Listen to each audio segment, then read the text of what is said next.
บ้านที่อายส่งมอบให้แม่ชมยนดำรงความมาไว้ยาไล่ลามบรรดาเจ้าเราพี่ขอฝากให้เจ้าพี่ขอฝากให้เจ้าต่างเมื่อบัดย้ำไกลเปิดอะไรให้นางหวนส่งคืนอย่ารอ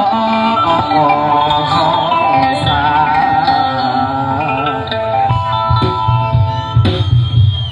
เอาโยน้ำกันเด้อพี่น้องเด้อ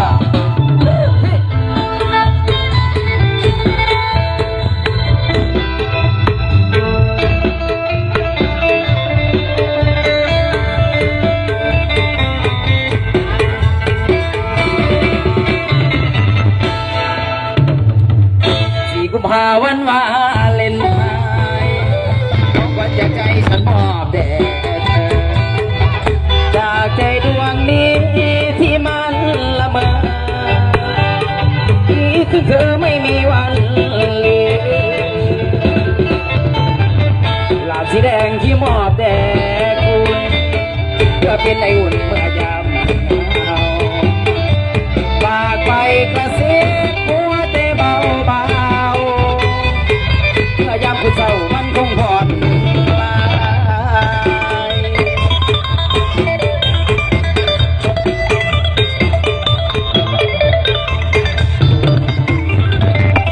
ไกลวันที่14 กุมภาพันธ์จับดอกเจใจก็ถือดอกไม้ละมาให้ซื้อ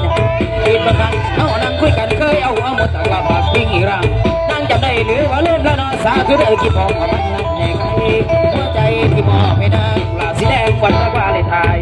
ต้องกินของที่สบายต้องกินของที่สบายที่เป็นกระต่ายไม้จันก็ยอมชอบผู้ใดสิโลดผู้ใดสิบ่ละจองจำบทฟังกระต่ายยังปรารถนากระต่ายยังปรารถนาวันไหนจะพาจะหล่นลงไม่ทิ้งทีวีขอคอยต่อไปแม้มันจะไม่ไร้ซึ่งความฝันกุหลาบแดงเจ้าขอเจ้าจงฟังวันใดเขาสั่งเจ้าจงยืน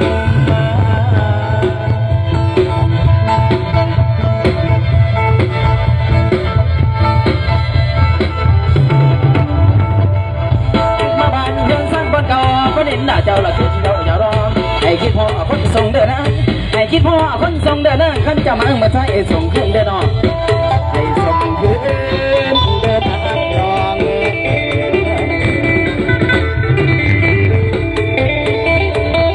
ขอขอบคุณใจพี่น้องจากหน้าเวที